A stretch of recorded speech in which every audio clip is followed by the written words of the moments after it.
Hello दोस्तों। तो उत्तर पाठशाला में एक बार फिर से आपका बहुत बहुत स्वागत है। तो आज हम बात करेंगे दोस्तों 20 अगस्त के उत्तराखंड राज्य के सभी महत्वपूर्ण करंट अफेयर्स के बारे में। नेशनल और इंटरनेशनल करंट अफेयर की वीडियो भी आप हमारे चैनल पे देख सकते हैं दोस्तों। तो आज हम बात करेंगे दोस्तों ऑनलाइन क्लासेस के बारे में। तो जो नया फैसला लिया गया है उसमें छात्रों के घर में अगर फ़ोन नहीं है तो वो पड़ोसियों के घर में उन्हें पढ़ाना होगा। तो क्या है ये पूरा फैसला, इसके ऊपर बात करेंगे दोस्तों। हर की पैड़ी से लेकर चंडी देवी तक प्रस्तावित रोपवे प्रस्ताव के बारे में हम बात करेंगे दोस्तों। और उसके साथ ही हम देखेंगे हाई कोर्ट ने राज्य से जवाब मांगा है पीसीएस परीक्षा के ऊपर। तो क्या है पूरा मामला, ये सब कुछ आज की वीडियो में हम देखेंगे। तो अगर आप चैनल पर नए हैं तो पहले चैनल को सब्सक्राइब करें, बेल आइकन को प्रेस करें और ऑल नोटिफिकेशन को ऑन करें ताकि वीडियो की नोटिफिकेशन आपको सबसे पहले मिलती रहे। तो चलिए शुरू करते हैं। सरकार ने देहरादून स्थित हर्रावाला में देहरादून के हर्रावाला में 300 बेड का एक महिला और कैंसर अस्पताल बनाने की मंजूरी दे दी है दोस्तों। तो इसको वित्तीय और प्रशासनिक दोनों जो मंजूरियां हैं वो दे दी गई हैं और ये वित्त सचिव अमित नेगी ने इसके आदेश दिए हैं दोस्तों। ध्यान से सुनिएगा, देहरादून के हर्रावाला में कैंसर अस्पताल और महिला अस्पताल, ये दो अस्पताल बनाने की जो प्रशासनिक और वित्तीय मंजूरी है वो प्रदान कर दी गई है। तो ये जो 300 बेड का नया अस्पताल है दोस्तों महिला और कैंसर का, ये स्वास्थ्य विभाग ने राष्ट्रीय स्वास्थ्य मिशन के तहत केंद्र से बजट मांग कर बनाने की घोषणा की है। मतलब इसमें केंद्र से एक बजट मांगा गया है राष्ट्रीय स्वास्थ्य मिशन के अंतर्गत। तो राष्ट्रीय स्वास्थ्य मिशन के अंतर्गत, नेशनल हेल्थ मिशन के अंतर्गत केंद्र से बजट मांगा गया है राज्य के स्वास्थ्य विभाग द्वारा। किस लिए? हर्रावाला में इस हॉस्पिटल को बनाने के लिए। तो केंद्र ने इसके लिए 97 करोड़ रुपए का बजट दिया है। अब केंद्र ने 97 करोड़ का बजट दिया तो राज्य ने अपनी तरफ से दोस्तों इसमें कुछ बजट ऐड करते हुए 106 करोड़ रुपए का कुल बजट बनाया। राज्य ने कुल 106 करोड़ रुपए का पूरा बजट बनाया है। इसमें से पहली किस्त जो है 10 करोड़ रुपए की वो मंजूर भी कर दी है, यानी कि स्टार्टिंग का जो काम है वो शुरू हो जाएगा 10 करोड़ रुपए से। तो कुल 106 करोड़ की लागत से बनेगा। 10 करोड़ इसके लिए दिए जा चुके हैं दोस्तों, मतलब आदेश इसके लिए दे दिया गया है दिए जाने का। तो ये हर्रावाला में जो हॉस्पिटल बनेगा इसके लिए जीवन ज्योति कैंसर हॉस्पिटल ने भूमि देने की पेशकश की थी। किसने? जीवन ज्योति कैंसर हॉस्पिटल ने इसके लिए भूमि देने की पेशकश की थी और उसके बाद सरकार ने वहाँ अस्पताल बनाने का निर्णय लिया दोस्तों। तो ये बड़ा अस्पताल एक होगा जो सरकारी अस्पताल होगा और काफ़ी ज़्यादा इससे क्या होगी दोस्तों, मदद मिलेगी आम लोगों को। तो ये सरकारी हॉस्पिटल होगा दोस्तों। चलिए बात करते हैं ऑनलाइन क्लासेस की। तो ऑनलाइन क्लासेस में क्या है दोस्तों, केंद्र सरकार ने प्रज्ञाता, ध्यान से सुनिएगा, केंद्र सरकार ने प्रज्ञाता करके एक नया कार्यक्रम लॉन्च किया है। तो पहले हम देखेंगे ये प्रज्ञाता कार्यक्रम क्या है, फिर हम देखेंगे उत्तराखंड में भी क्या प्रज्ञाता कार्यक्रम लॉन्च होने वाला है। चलिए शुरू करते हैं। देखिए ऑनलाइन पढ़ाई अब अध्यापकों के लिए आसान नहीं होगी। आप पहली लाइन से समझ सकते हैं कि इसमें अध्यापकों के लिए कुछ विशेष नियम बनाए गए होंगे। चलिए देखिए, जिन छात्र छात्राओं के पास टेलीविज़न, इंटरनेट, स्मार्टफोन और लैपटॉप और टीवी ये हैं, उन्हें इन्हीं माध्यमों से पढ़ाना होगा। ध्यान से सुनिएगा, पढ़ाई के जो माध्यम है वो टेलीविज़न, इंटरनेट, स्मार्टफोन, लैपटॉप और टीवी, यानी कि टेलीविज़न वही, इनको इंक्लूड करते हुए पढ़ाई का माध्यम बनाया गया है। और इसी के इन अनुसार जो है वो टीचरों को भी क्या होगा, बच्चों को पढ़ाना होगा। यानी कि जिसके पास जो माध्यम है पढ़ने का उसी माध्यम से उसे पढ़ाना होगा।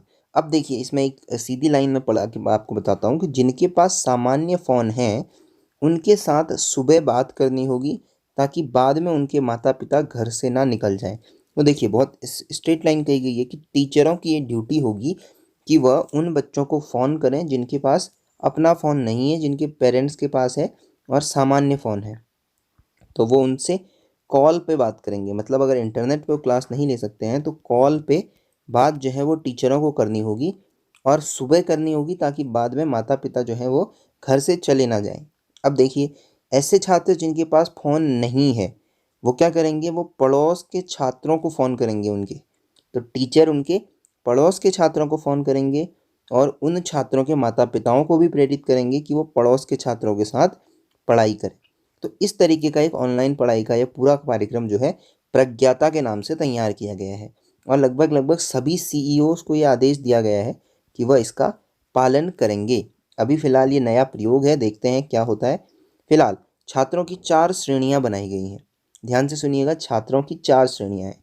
श्रेणी ए में वो छात्र हैं दोस्तों जिनके पास टेलीविज़न है, इंटरनेट है, स्मार्टफ़ोन है और लैपटॉप भी है। ध्यान से सुनिएगा, श्रेणी ए में लैपटॉप इंक्लूडेड है। श्रेणी बी बनाई गई है दोस्तों जिसमें इंटरनेट भी है, स्मार्टफ़ोन भी है, टीवी भी है, लेकिन लैपटॉप नहीं है। ध्यान से सुनिए, श्रेणी ए वालों के पास लैपटॉप होगा, श्रेणी बी वालों के पास लैपटॉप नहीं होगा। श्रेणी सी वालों के पास क्या होगा, एक सामान्य फ़ोन होगा और श्रेणी डी वालों के पास फ़ोन उपलब्ध नहीं होगा। तो सामान्य फ़ोन भी उपलब्ध नहीं होगा। अब इन 4 श्रेणियों को ध्यान में रखते हुए टीचरों को अपनी पॉलिसी बनानी होगी या टीचरों को अपना फॉर्मेट बनाना होगा, वो कैसे पढ़ाएंगे। तो अगर बात की जाए शिक्षा विभाग की, तो शिक्षा विभाग ने दावा किया है कि जो वर्तमान में बेसिक से माध्यमिक स्तर तक है, तो कुल 7 लाख छात्र पंजीकृत हैं, जिसमें से 4 लाख जो हैं वो घर पर ही पढ़ाई कर रहे हैं। मतलब 3 लाख अभी भी क्या है, इस ऑनलाइन एजुकेशन से अलग हैं दोस्तों। तो कुछ भी इसका रीज़न हो सकता है कि किसी स्कूल के अंदर या किसी जगह पे स्पेसिफिक क्लास शेड्यूल हो, स्पेसिफिक तरीके की क्लास हो जो लैपटॉप से ही पढ़ी जा सके। ऐसी स्थिति में क्या होगा दोस्तों, वह बच्चे नहीं पढ़ पाएंगे जिनके पास श्रेणी बी, श्रेणी सी और श्रेणी डी हो।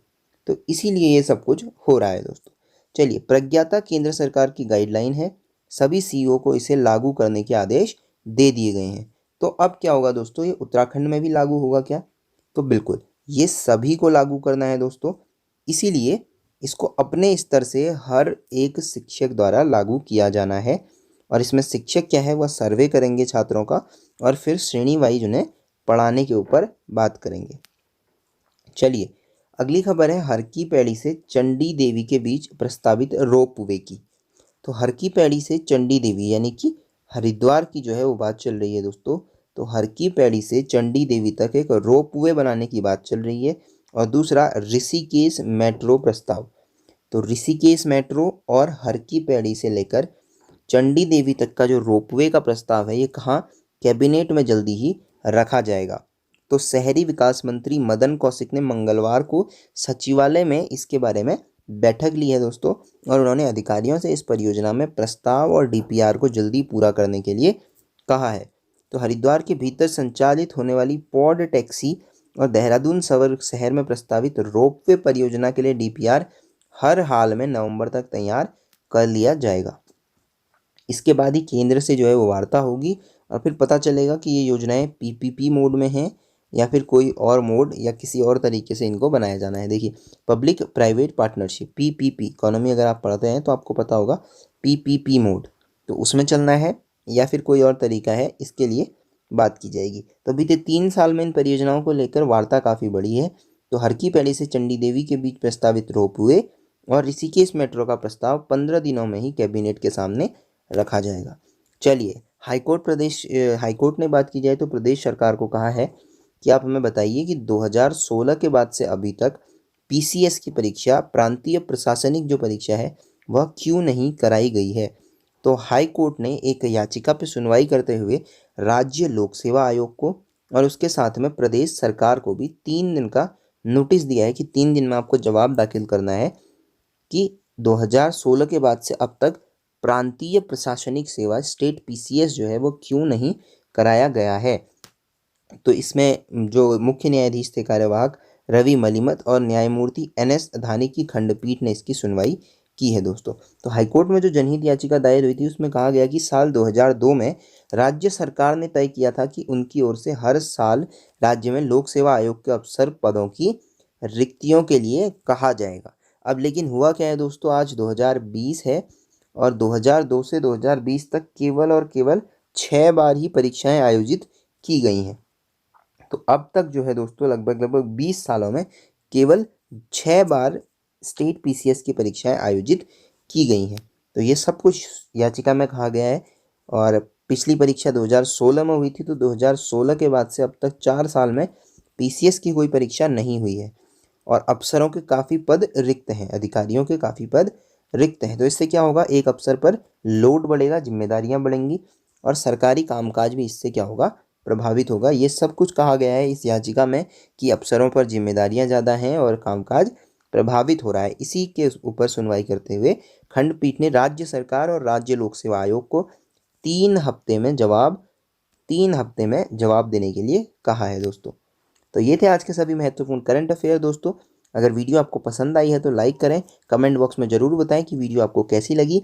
आप Twitter, Insta, Facebook, WhatsApp, Telegram के थ्रू भी हमसे जुड़ सकते हैं। सभी लिंक आपको डिस्क्रिप्शन में मिल जाएंगे दोस्तों। तो चैनल पर नए हैं तो सब्सक्राइब करें और वीडियो को ज़्यादा से ज़्यादा लोगों तक शेयर करें दोस्तों। So thank you, till next video.